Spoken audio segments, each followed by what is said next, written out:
Hey everybody, Adam Savage in my cave alongside Felix and Bjorn. You guys have brought something unbelievable to the cave. Tell the audience what this is. What is it? It's a studio scale walker. I never thought I would see something like this. This is a replica of the internal armature or external armature of the AT-ATs from Empire Strikes Back, and you guys have replicated it exactly? As much as we could, yes. Yeah. Talk to me about why this project and how you went about it. I didn't, I got pulled into this, so I'd never really, this was not a passion project straight up, but just through a group of friends, basically like a core group of 4 people, they just started researching it, and it came from my desire to do like CAD stuff. We managed to get like a photogrammetry solve, which Peter, who's one of the team members, he did an initial one, and then I was able to do a second one. And what this means is you were able to look at your photo reference and figure out the exact parallaxing in order to come up with correct size references. Yeah, well, in fact, it's really just getting a 3D model from a series of photos. Gotcha. So the photogrammetry software takes care of all the parallax and everything, and if you've got a good set of photos to work from, and luckily through some connections we've had, through Felix and Marvin and Peter, we had that. So we had a really good reference and a bunch of other things. But yeah. So famously on The Empire Strikes Back, they made, do you know how many of these they built? Yeah. 3. 3. Yeah. That's it. 3 and one prototype. One incomplete one maybe, but there's only 3. There's a photo with more, but there is a mirror in the back. Oh, really? Yeah. There is a photo also of the team in front of all their machine parts, and that photo makes me so tired. We love it. So many human months of tedious labor. And the thing I loved about it is that here was a stop motion armature that didn't have to be hidden inside a physical form. It became the physical form. Yeah. They added some secondary, like in puppetry, when they put feathers on a puppet, you call that secondary motion. Yeah, that's right. This has secondary motion built into it. Yeah. Can you talk to me about where that happens? So you've got, basically, as you move it, you've got the little pistons. And these move because they're attached to some little swoopy thing in there that gives them this. So the animator doesn't have to move them for every frame. All they're doing is moving the leg, and it's genius. Yeah, that's really clever. I mean, this and also these move as well. So there's a. These also they move back and forth during. Yeah, because there's a screw that goes in from the backside that just, and these guys as well. We just call them the hip brake. I want to highlight this beautiful neck. Yeah. We were talking about this off camera, but that specific joint. That joint is on King Kong armature from Willis O'Brien, late 1920s, and Phil Tippett is still using it because it works perfectly. Yeah, it's crazy. It's just so simple, in how it is. This is in the Jurassic Park T-Rex armature that Phil built for stop motion. They probably used it in the little Tauntaun when, because originally this may have been, this wouldn't have been the first time that they'd seen that, but it's obviously evolved from. What is it, Ray Harryhausen's work? It's just so funny to see, like, they solved that problem for King Kong in those films, and we're still using their solutions almost 100 years, over 100 years later. Yeah, this was just standard parts that Tom sent him on. He made a drawing, and he's actually sent me the drawing for amazing. This guy, originally, you had a bigger one in. Oh yeah, but we figured out it's a smaller one. I guess in terms of what the most challenging piece was, everyone sees all of this on camera. But no one actually sees this because it's hidden inside the head. Right. So the head and the body are all cast from like resin or urethane resin. And so that was difficult to get references of. And there's only a handful of photos that show this. Show the actual interior. Yeah. So, You believe you got it right. Probably the block. I think that's the thing that we thought we had right at first. But there's a block underneath a main mounting block. So it actually connects all the legs to the chassis. So you did more than one prototype of that to get it right? We did. This is the second one. But what did you get wrong on the first one? We think this is too small. You think this one's too small? Yeah. You mean too small in terms of this size? I think it's a tiny bit longer, but you can hardly tell. You mean in terms of the spacing between these guys? No. All of this is correct. It just sticks out further. Oh, Oh, I got you. Yeah. So the leg spacing, post spacing here is correct. Oh, But yeah. you think that comes out farther? But you Yeah. never see that. You would No. never see, but You're still, gonna make you sure would you get it want to right. have it correct. It, yeah. the trick is with these, like usually, because this falls into the category of like studio scale modeling, Yeah. the guys that do that usually reference kit parts. And so they're getting old vintage model kits, of course, as you know, and putting them on. So there's two key kits that go on this. There's like a Saturn V The Airfix Saturn kit V supplied so many model parts through the Star Wars canon. and the Airfix Harrier, right? Okay. So these two guys bolt underneath here. And if you don't allow the correct amount of space, it doesn't quite, everything doesn't line up. So that's why you want to make sure that's... And we didn't quite get that right initially, so we're working on that, but yeah. We always thought that it like it's held against tight on both sides, but there is probably actually a gap. Gotcha. So that's why we're thinking of redoing the block. How did you go about manufacturing these pieces? There are a lot of turnkey companies. Did you try out a bunch of them and see what kind of results you got? We went with a German prototyping company for the first parts, but then switched gears and went with another one. Yeah, because it was just cheaper. Our friend Marvin really took the lead in that. He's like our project mum in a way. Nice. He's just looked after it all. And within this project, every single one of you ends up with the totality of this in your head. Am I right? Yeah. It's You all pretty much you know every screw and bolt and nut and washer. Yeah. Yeah. Is there I just want to know, is there a part of it you hate? There's a part of it when you get to it, you're like, this part. Probably the block, actually. No, really? Yeah. Because you have to hold everything together. And you think it's the simplest part and it's the most obvious. And there's photos from the archives with rulers. So you get the dimensions. Yeah. But it's probably not correct. The photos are of like the prototype, and the prototype, they, of course, made some small changes, we don't know why, to the final three that appear on the screen. So, yeah. Do you have plans to film it animated? Yeah, it would be nice, but it's pretty much, I think it's a pain to do. No. Listen, I have done stop motion animation, and it is one of those things where it's like, I see what it represents, and it's definitely not my gene pool. Yeah. I mean, I have huge respect for them. It's so many joints, so many things that have to be correct in order to make it function well. Yeah. Well, that's when you go and you watch that, you see the footage where they're like popping out of that little door in the baking soda and like, and you know, if you mess up really badly, you don't know about it for like 2 whole days. Yeah. And they didn't have digital. It was none. all. The stress. I get stressed just thinking about it. Tell me what the goal is with the project. Originally, this was just to satisfy our own passion. For me, it was the engineering. Yeah. For him, he wanted his, and same for Peter. Peter desperately, who's also from Australia like me, he's always wanted his own AT-AT walker, snow walker. We just call it the walker. Yeah. And for me, it was the technical challenge. And the same with Felix, because we're used to designing and working with metals and other materials. So yeah, for me, it was probably just to finally have it done after. So 12 years ago, we started working with me and these other 3 guys.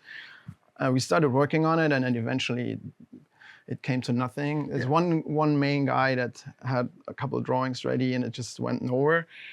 And then 10 years ago, maybe Peter approached me, and we started redoing it pretty much from the ground up.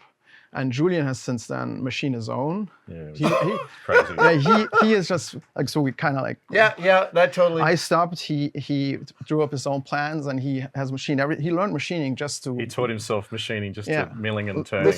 That's my favorite method of skill acquisition. Is I think of an object I desperately want, and I find a skill that'll get me to it. It's a great way to learn. Yeah. Oh my God! So ultimately, at the end of this project, how many of these do you think there might end up being in the world? Well, we've made a couple, because obviously you can't just do it alone. So there's a group of us. And so initially we wanted to keep it just small, but someone finds out. A friend finds out and is like, oh, can I be on this too? And so the numbers grew a bit. Well, this is instructive too, because I've worked on group projects, and it can be fraught when you've got 5 years of time with a bunch of people and someone else is like, can I get in on this? And you're like, kind of, but no, but maybe.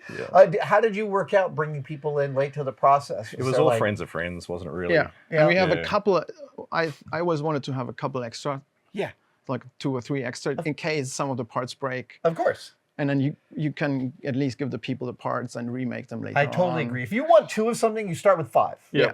That's my method every time. And there'll always going to be one that I like just take out back and shoot. Right. But our idea was never to do a kit or anything. Okay. It's just a passion project. And there is a lot of passionate people. And we're lucky too, because it's like we did it digitally. So it's not like we're sitting there, as you would have in the old days, on a lathe with a drawing and, that didn't fit, damn it, that gets chucked to the back of the shop.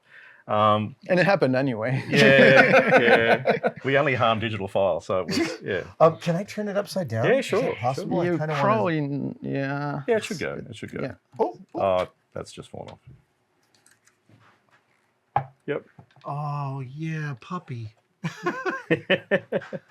Oh, look at these. These are on ball joints. Yeah. So obviously, with the animation models, they had you probably know about the spring inside the feet. Yes. Yeah. And so these were sprung down. Look, I think these were just more up. Yeah, these were hand animated, but inside here there's quite a tall conical spring. Yeah. And Like so 3 that inches? actually, it can be depressed down like this. Oh, wow. And as Phil and Yeah, it Tom tends to get stuck. Phil and not Tom. As Phil and John. Oh, you're broken it. I'll stop helping. He's broken it. We'll just glue it back on. Oh, I see. It just goes in here, but probably not. Yeah, I'll just glue it back on. We'll leave that till later. As they were animating it, obviously, it just gave a sense of scale for the motion as it comes down, the foot depresses in the snow, and it sells the whole shop. That amazing. Yeah. That's They amazing. use this quick release pin. Oh, right. So there's a ball in there Right. with a center hole. So that's how they pulled it down for exactly. Apparently. each. Oh, Yeah. So it's stuck, and they just screwed it down a little bit to give the impression of the weight when it drops. Yeah. so much labor. Yeah. I mean, it's Just funny. unpacking everything was so much work already. It's like when you look at Empire and Blade Runner, which are both, within a couple of years of each other, within a year of each other. Yeah. And the answer to why those films look so good today is because no one would take the amount of time for either of those movies to do those effects in those ludicrously expensive ways. There's a load of passion. That Yeah, was just- Right? Yeah. It's like all of these were practical models on practical sets with extensions, but still you bought everything that was happening in frame. And the guys that were doing that were prepared to throw that labor into it. Yeah, I think Tom told me that he spent 2 or 3 months, I think 3 months machining all the parts. Yeah. So I got lucky enough to meet him last year, and he showed me there's one leg left that he kept, and he showed it to me. And later on, I showed him the drawings that we had done, and later on he went and took his apart and gave us dimensions, which is obviously invaluable. And to our surprise, not really to our surprise, but we were only a millimeter off. They're maximum. amazing. That's amazing. Yeah. I love it when I'm either super right or super wrong. Yeah. Both are thrilling. Yeah. The biggest discovery for us was, and we've talked about this off camera before, but just the measurements. I think when most people have looked at this before, they've approached it from measuring up bits that they can find or looking visually at photos. Right. It was very clear to us after we did a bit of work that it was all imperial. Right. And if you go onto those nominal imperials, half-inch, quarter-inch, 3/16, it starts to fall into place. Marks. Yeah. I love the part of research that involves thinking about the moment in time the thing occurred and where. Yeah. A lot of ebay.co.uk works for me in film research. Yeah. We sometimes worked individually on a part, Yeah. and then later on compared our results. And most of the time, once we figured out that it's all like straight imperial dimensions, it just clicked and it was pretty much correct. So when John first brought out the leg, that must have been a hell of a thing to see in person, the thing that you'd been thinking about for so long. Yeah. That's got. I love that moment. I texted him through a friend, and he said, "Yeah, let's just meet and have lunch." And I didn't expect him to bring anything, obviously, right? Yeah. And he came with a bag and a couple other interesting things. Yeah. Incredible. We'd heard a from folder of all the drawings that he made, not the ADAT, but all the standard parts like these. Oh yeah. So he had all of them. Oh, his perfect, hand like drawing. It's super nice. We heard from another friend of ours like years ago. This was early, I guess, RPF days. Yeah. A friend of ours, Quincy, had actually just out of the blue looked him up and sent him a message to say, "Hey, I'm having a prop party. If you want to drop in." He turned up with the actual leg, and everyone, and then he started disassembling it and showing everyone. Actually, he might not have done that. I don't think he did that at the party. But I think he took the cap off. Yeah. Because they couldn't remember what was underneath. That's amazing. Yeah. So just blew their minds. I love that. And I often think sometimes when I meet the people who made the things I have spent a ton of time replicating, the first thing I want them to understand is just how nuts I am. Yeah. Right. I want them to know how deeply I know this thing and how much I've walked in their shoes, because you share something with them that's really abiding. Like, you guys look at these photos and you have a connection to the tedium and exhaustion they felt that very few other people get to. Yeah. It was very interesting. I asked him so many questions, and he probably 10 times told me, like, you should have asked 50 years ago. Like, I wasn't born, but Exactly. And it's my probably God. confronting too, like the fact that these guys have just delved that far into the, sometimes it's like, why are you even looking at this? Like, it was just a job. We did it. Yeah. This was like a project that we did. It was just for a film, but There's a few folks like that there. I remember asking Lauren Peterson about specifically how the look of Star Wars became so consistent, specifically because the first beautiful models that Colin Cantwell built are so different than what the model shop eventually turned out. Yeah. And it is such an amazing first step. But I was asking Lauren, and he said, they really early on gravitated towards what they called boilerplate, that they wanted everything to look like it was bolted together and this kind of, that you understood its manufacturer looking at it. Yeah. And I mean, my father was an animator. Yeah. So my father, interesting. raised us doing animated interstitials for Sesame Street when I was a kid. So I understood exactly at 12, 13 years old that I was looking at stop motion animation, but I was also clear that I was looking at something no one had ever done anything remotely like as good before. Yeah, you really appreciate once you put this together how much work it was and how complicated it must have been to animate. Yeah. Like, there's so many joints, everything has to be fit perfect. And every one is a line item on a piece of paper to fill out for every frame. Move this, move that, get this. Yeah. Oh my God. I did one stop motion shoot that took 26 hours to do a single shot. Wow. And somewhere around 3 a.m, the script person is just like, and you wake them up and they'll be like, frame 517, move that, and they go back to sleep. They must have been animating this for weeks and weeks and weeks. Yeah, I thought that Tip filled it pretty much alone, because really. Well, didn't the main sequence. He had to. There was one key scene where I think he had to, because I think John fell sick. That was everyone's heard about that. But it was, I think it was Doug Beswick. Doug Beswick, yeah. I think he was one of the key animators. Also John Berg, of course. And Phil. One of the other things is we would finish a model at ILM, and more often than not, you'd have to push it through traffic to get it to the shooting stage. Yeah. So you'd have like 7 guys spend $1 million in 7 months making this thing, and you put a sound blanket on it and push it into traffic. Yeah, that's what it felt like getting. That was just turning that over made me think of all the times we've been like, guys, it is such an amazing effort, and I still I see all the character of the puppy here. Yeah. It is so many small details that are just amazing. Like the fact that the leg is off center. Yeah. Oh, yeah. That's just one of the details that makes you immediately think of an elephant when it moves. Oh, yeah. Yeah. So amazingly evocative. It is an incredible effort, and I congratulate you guys on this. It is like, thank you so much. I'm just here for this level of deep dive insanity. You're crazy, and I mean that as a high compliment. No, we'll take that. Thank you. It was a lot of fun to do.